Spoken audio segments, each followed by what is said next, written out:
خواہش ہوتی ہے کہ اس کو رسپانس ملے اور رسپانس جلدی مل جائے. جس طرح کہ نبی کریم صلی اللہ علیہ وآلہ وسلم کے زمانے میں صحابہ کرام جو تھے ان کے اوپر پریشانیاں آتی تھی، تکلیفیں آتی تھیں، اور وہ اللہ سبحانہ و تعالیٰ سے دعائیں کرتے تھے کہ ان کی یہ پریشانیاں ختم ہو جائیں، اور ان کو ان چیزوں کا جواب بھی مل جاتا تھا اور ان کی دعائیں بھی قبول ہوتی تھی وحی کے ذریعے. لیکن آج کل کے دور میں جب ایک انسان پریشان ہے، پریشان حال ہے، مشکلات کے اندر ہے، اور وہ اس کی دعائیں بھی کرتا ہے، لیکن کبھی کبھی وہ اس چیز کی کمی فیل کرتا ہے، اس کے اندر ایک کمی کا احساس ہے کہ شاید میری دعا قبول نہیں ہو رہی.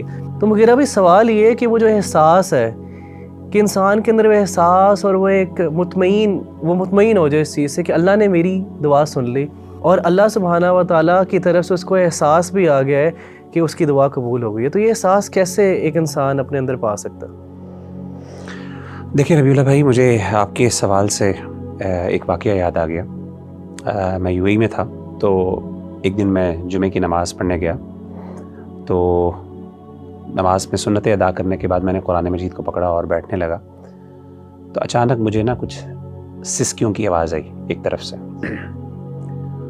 تو میں نے بائیں طرف مڑ کے دیکھا تو اگلی صف میں بائیں طرف بالکل دیوار کے ساتھ ایک سیرین لڑکا وہ بیٹھا ہوا تھا. اس کے ہاتھ میں قرآن تھا اور وہ قرآن مجید کھول کے پڑھ رہا تھا، اور اس کی آنکھوں سے آنسو، یعنی وہ رو رہا تھا، اور ایسا رو رہا تھا کہ باقاعدہ اس کی سسکیوں کی آوازیں آ رہی تھیں.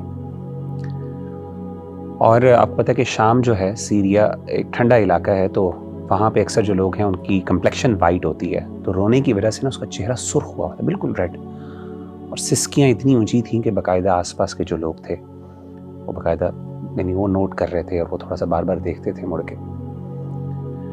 اچھا، جب میں نے اس بھائی کو دیکھا نا تو مجھے بڑی محبت فیل ہوئی اس سے، ایک ایمانی محبت اور ایک کیفیت تھی، اور میرا دل چاہا کہ میں اس سے اٹھوں اور اس کو جا کے گلے لگاؤں.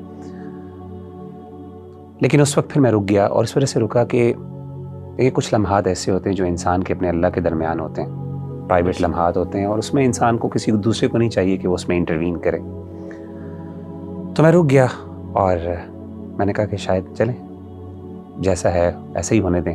اور میں تھوڑا سا متاثر بھی ہوا، رشک بھی کیا کہ کس طریقے سے 7 سال لڑکا تھا، یعنی کوئی آپ سمجھیں کہ اس کی کوئی بہت زیادہ داڑھی بھی نہیں تھی، کوئی بہت زیادہ پریکٹسنگ آؤٹ فٹ یا لک بھی نہیں تھی اس کی. تو اس کے بعد جب میں نے یہ دیکھ لیا اور میں نے کہا چلے میں اپنی قرآن مجید کی تلاوت کرتا ہوں.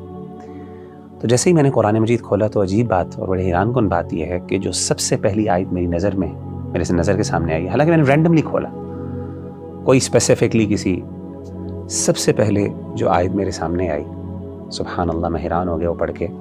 وہ 7 چیپٹر کی پہلی آیت تھی، اور وہ آیت کیا تھی؟ وَإِذَا سَمِعُوا مَا أُنزِلَ إِلَى الرَّسُولِ تَرَىٰ أَعْيُنَهُمْ تَفِيضُ مِنَ الدَّمْعِ مِمَّا عَرَفُوا مِنَ الْحَقِّ. کہ جب وہ رسول پر نازل کردہ کلام کو سنتے ہیں تو اے نبی صلی اللہ علیہ وسلم آپ دیکھتے ہیں کہ ان کی آنکھیں بہہ پڑی، وہ رو رہے ہیں. یعنی قرآن سننے سے ان کے دل ڈر جاتے ہیں، نرم ہوتے ہیں، اور ان کی آنکھوں سے آنسو بہہ پڑتے ہیں. کس وجہ سے؟ مما عرفوا من الحق، کہ جو حق انہوں نے اپنے رب کی طرف سے جو اللہ نے بھیجا اس کو پہچان لیا. سبحان اللہ، یعنی یہ وہ ایسی کیفیت تھی کہ آن دا اسپاٹ مجھے جیسے لگا کہ اللہ تعالیٰ نے یہ آیت جو ہے، میں نے یعنی یہ اٹ واز ناٹ اے کو انسیڈنس. دیکھیں ہم لوگ جو ہے نا، we are not the people who believe in the coincidences. We believe کہ ہر چیز، ہر ایکشن، ہر پریکٹس جو دنیا میں ہو رہی ہے اس کے پیچھے اللہ کی حکمت کار فرمان. تو میرا دل چاہا کہ میں اس کے ساتھ یہ آیت شیئر کروں، اور میں کہوں کہ مجھے یہ آیت میں نے سنی ہے، اور مجھے ایک قسم کا اللہ نے، کیونکہ میں I was thinking about that person نا، کہ یار کیوں رو رہا ہے، اور پتہ نہیں کیا فیلنگز ہیں، اس کے جذبات ہیں. تو مجھے اس دن احساس ہوا کہ قرآن مجید جو ہے نا، یہ ایک زندہ کتاب ہے. اور یقین کریں، یہ تجربہ کر کے دیکھ لیں کہ جس بندے نے قرآن مجید کو جس مقصد کے لیے پڑھانا ہے اس کو وہ چیز حاصل ہوئی ہے. یہ الگ بات ہے کہ ہم قرآن مجید کو وہ رسپیکٹ نہیں دیتے، وہ آنر نہیں دیتے کہ ہماری مشکلات ہیں، پریشانیاں، تو ہم واقعی کسی دن اسپیسیفکلی قرآن کو کھولیں اور اس کو پڑھیں، اور واقعی اس نیت سے پڑھیں کہ میں اپنے مسائل کا حل تلاش کرنا چاہتا ہوں. یعنی میرا دل بے قرار ہے، میرا دل جو ہے وہ وحشت ہے، اس میں مجھے اطمینان کی ضرورت ہے. یہ کیسے ہو سکتا ہے میں قرآن پڑھوں اور مجھے یہ آیت نظر نہ آئے، الا بذکر اللہ تطمئن القلوب، میری بیماریاں ہوں، بہت سے مسائل ہوں، قرآن مجھے کیوں نہیں حل بتا سکتا؟ زندہ کتاب ہے۔ اور میں آپ کو بتاؤں کہ جن لوگوں نے یہ تجربات کیے ہیں نا، قرآن سے پرسنل، دیکھیں آپ کا سوال بھی یہی ہے نا کہ جنرل تو دین سے ہمیں جوابات مل جاتے ہیں، لیکن ایک پرسنل کنیکشن اللہ سے کیسے فیل ہو، کنیکشن جو فیل ہو کہ مجھے لگے کہ میں نے یہاں سے بات کی ہے اور اللہ نے مجھے ڈائریکٹلی جواب دیے میری اس سچویشن کے بارے میں۔ صحابہ کو تو پتہ چل جاتا تھا نا کہ اللہ کے رسول بتاتے ہیں کہ تمہارے بارے میں اللہ نے یہ آیت نازل کی ہے، ہم وہ کیسے فیل کریں؟ آپ قرآن پڑھ کے دیکھیں، قرآن آپ سے بات کرے گا، آپ کو لگے گا کہ میرا رب مجھے جواب دے رہا ہے۔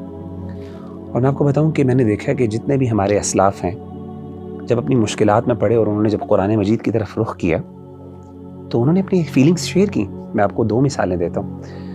ایک مثال ہے امام ابن تیمیہ رحمہ اللہ کی، جب وہ اپنے آخری دور میں تھے، جیل میں بھیج دیا گیا ان کو، تو کہتے ہیں کہ میں نے پھر، میرے پاس اور کچھ نہیں تھا تو میں نے قرآن مجید کی طرف جو ہے وہ رجوع کیا اور میں نے قرآن مجید کو پڑھنا شروع کیا۔ کہتے ہیں جیسے جیسے میں قرآن مجید پڑھتا جا رہا، مجھے، حالانکہ وہ امام ہے جس نے اپنی پوری زندگی اسلام پہ لگا دی، پوری زندگی اسلام کی خدمت اتنی کی کہ اس کو شیخ الاسلام کا ٹائٹل ملا۔ تاریخ میں بہت کم لوگ ایسے ہیں، بہت کم لوگ ایسے ہیں جن کو علماء نے شیخ الاسلام کہا ہو، اپنے دور کے لوگ اور بعد کے بڑے بڑے علماء نے شیخ الاسلام کہا ہو، اس میں امام ابن تیمیہ۔ تو ابن تیمیہ کہتے ہیں کہ مجھے ندامت، ندمت واللہ، یہ ان کے الفاظ ہیں کہ مجھے ندامت ہوئی کہ میں نے اپنی زندگی کا ایک بہت بڑا حصہ جو ہے وہ ضائع کر دیا اور میں قرآن مجید نہیں پڑھ سکا۔ اسی طریقے سے شیخ ابو اسحاق الحوینی بہت بڑے عالم دین ہیں، اس ٹائم محدث ہیں۔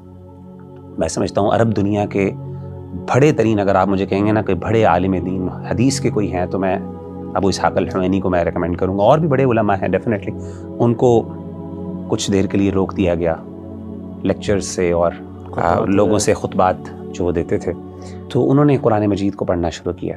اور یہ ان کا جملہ تھا جب وہ واپس آئے اور ان کے لیے دوبارہ وہ بین ریموو کیا گیا اور ان کو اجازت ملی کہ اب وہ پبلک سے بات کر سکتے ہیں، تو انہوں نے کہا کہ یہ ان کا جملہ باقاعدہ ہے، یا لیتنی اعطیت القرآن حیاتی، ہائے کاش میں نے اپنی پوری زندگی قرآن کو دے دی۔